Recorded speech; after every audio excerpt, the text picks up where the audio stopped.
You're a fool, Linda, but we could still meet and hang out. You didn't like the way we were relaxing, Sam.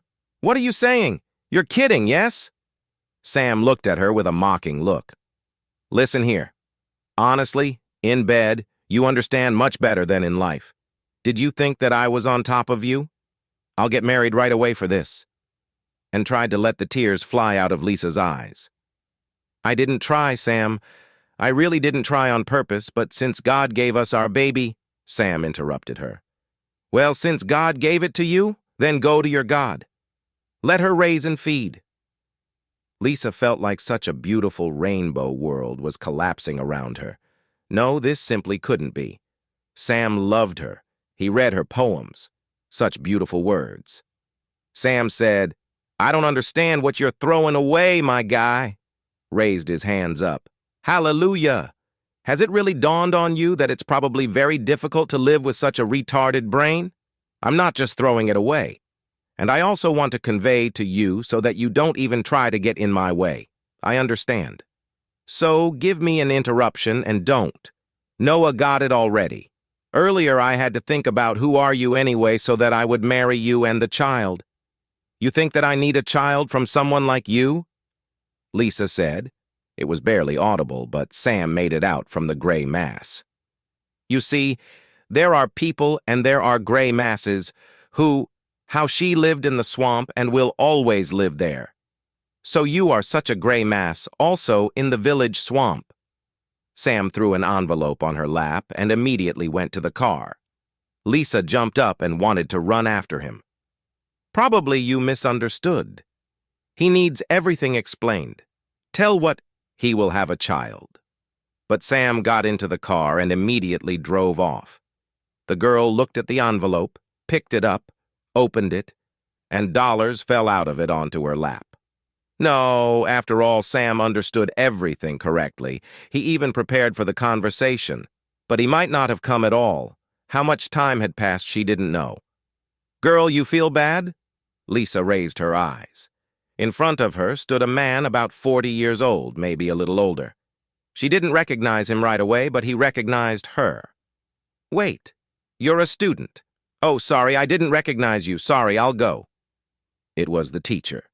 She didn't remember his name because he came to college only this year, and Lisa was already carried away by Sam, and she was completely uninterested in everything else. From an excellent student, she quickly turned into an average student because there was no time left for classes. She jumped up, took a few steps, and almost fell. The man managed to catch her. No, that's not the case. Will you go? Where do you live? In the dorm, yes. This is the other end of the city. He looked at his watch. Yes, the metro doesn't work. That's what, dear girl, let me give you some tea. You're completely frozen. Honestly, at Lisa's there was absolutely no strength to resist, so she obediently leaned on his hand and suddenly remembered his name. Thank you, Nicholas remembered. That means, well, it's good for you. What is your name? Lisa? Elena? Well, let's go, Elena. You can see my house over there. Lisa looked around. The apartment is beautiful. Not pretentious, but everything is beautiful in their places. Pictures, throws on the sofa, heavy curtains. She seemed to be in the Middle Ages. Nicholas, embarrassed, chuckled correctly, having interpreted her look. You know when it's cozy at home, you don't feel loneliness so much. After the words about alone, Len's tears rolled down on their own. Nicholas was confused. He understood, of course, that something had happened to the girl, most likely an unsuccessful love. Well, what else could happen at that age? But she was crying very bitterly, as if her life was over. Modern youth have such strong love. If not, suddenly the girl really lost someone. Anything, maybe he quickly sat Lisa on a chair. Let's drink tea. When Lisa took the first sip, he asked Elena, What happened to you? If you don't want to talk, of course. But I know. From my own experience. If you say it becomes much easier. Lisa looked at him and spoke. Spoke.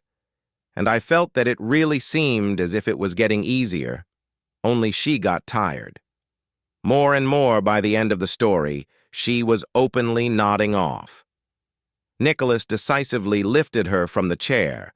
"This is the bedroom, settle down. I'll sleep in the living room, and in the morning we'll decide how to live next. Today you shouldn't think about that anymore. You need a good, sound sleep, and you're not the only one." Lisa looked at him in surprise. Wow, how unusual it is to hear a person casually show concern for her child, about whom no one even knows yet. It was so unexpected, so pleasant. She fell asleep as soon as she touched the pillow. In the morning, she opened her eyes before she remembered everything. And as soon as she remembered, she suddenly sat up in bed. Lord, what else should I do? And Nicholas was drawn to the smell of coffee. Lisa quickly got up, straightened her hair, and left the room. "Oh, Elena, I really wanted to wake you up. I thought that I would have to have a cold breakfast." "Thank you. I'm not hungry." "Well, of course, I'm not hungry. Sit down and eat." Lisa smiled gratefully and sat down on the chair.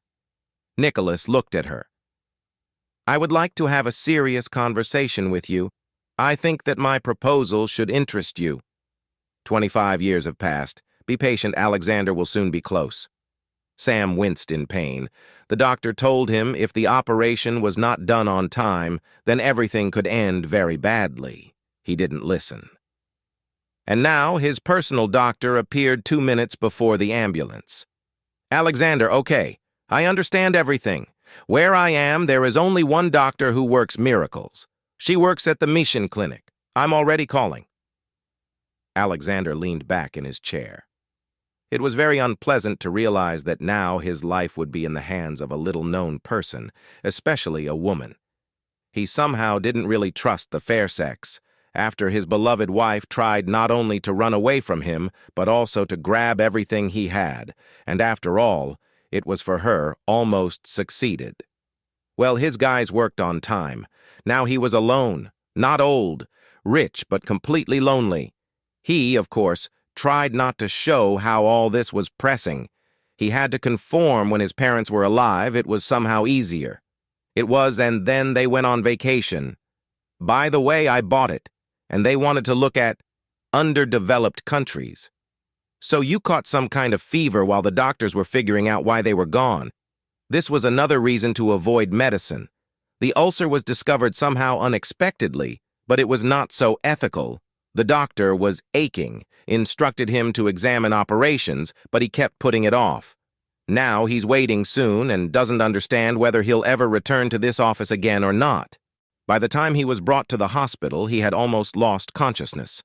He was immediately sent to the operating room. Fortunately, his doctor came with all his papers with him. Sam even tried to pray, but he didn't know the prayers. Therefore, he just began to look around. He saw out of the corner of his eye how next to the pile, white shadows were the medical staff on whom his life depended. At some point, everyone lined up around the table on which he was lying. Sam felt, and then the mask on his face, and met the eyes of the doctor who came up. Apparently, they told him about her. He immediately recognized them. Those eyes only managed to whisper, walked away, fell behind, took the papers, and again. I read their last names. I never knew, but I immediately understood who was in front of her. Elena Arkadievna, as always. Aerobatics, stop it. It's usually an ulcer. How many of these have we darned but don't? Tell me. Today I watched the work of some computer, not a single extra movement or word. So soon we have a record with you. We'll put you on the fastest, high-quality operation. Lena smiled and had a cigarette. A colleague looked at her with huge eyes. You don't smoke, I don't smoke, but sometimes when I need to calm my nerves, I play around. They went out into the street. The man handed him a cigarette. He lit a cigarette. I then asked myself, I correctly understand that the person we operated on is your friend? You know correctly I hated him for many years, but you couldn't operate on him. You can't. Lena, I urgently need to go to work abroad. This is a once-in-a-lifetime chance. but I might miss this opportunity because they prefer to take family people to that clinic. I suggest you marry me. We will count it as a practice. You give birth. I will give the child a name. Believe me, I will not offend you, and you will have everything you could ever dream of. Through 3 years, we will be back, and then you decide to divorce me or leave everything as it is." She expected anything, but not such an offer. Nicholas said that they had 1 week to think about it, and they needed it to get to know each other well. They walked a lot, talked, sat in restaurants, and Lisa didn't understand why such a wonderful person was not married. But Nicholas prayed for one thing so that she would not refuse him. His trip was a matter of decision, and whether he was married or not did not matter at all. They became real husband and wife a year later. Not even for a single moment. Lisa did not regret his decision. 5 years later, their daughter was born, and Lisa's son immediately somehow matured because he felt responsible for his sister. Several days passed. Lisa tried not to appear in Sam's room, but then she had to because the patient himself demanded the attending physician. I'm listening, Lisa. How long will you pretend that we don't know each other?" She came down, smiled, and tried to take her hand. She gently pulled away and asked, "If these are all questions for me, then I'll go. Wait." "Well, as a little girl, you only remember what it was so many years ago. Now everything is different, time is different, and we are different," Sam said. "You're married?" Lisa looked at him in amazement. "But you're like that to me, loved you. You just need to remember, Sam, leave me alone. I really hoped that I would never see you again in my life." Lisa wanted to leave, but Sam grabbed her hand. "Lisa, you don't understand what you're giving up." The door of the white SUV slammed, and next to them was a young man. Sam, who froze in surprise, let go of Lisa's hand. He was standing in front of him, just a young mother with problems. "No, son, everything is fine." The man felt a little sick. Let's go. Let's go. Zhenya's dad was waiting for us at the restaurant." Sam slowly went down the step, for something. Told him that not a single attempt would be successful again. The guy sat his mother down and then returned to Sam. He looked at him carefully, and Sam had a wave of hope that now the guy would be very interested in why they. So similar, and Sam admits everything. "Alexander, you see, I'm very inquisitive, and therefore I've known for a long time who you are. I kindly ask you not to come close to our family. Otherwise, I'll have to stop you from doing this. Good luck." The car drove away a long time ago. The assassin was still sitting. Well, this is happiness. Pockets full of money and the contempt of someone who should not have existed in the world because Sam decided so. If you like the story, please support me with the thumbs up button. For you, there is only one action. But for me, it is very important. All the best.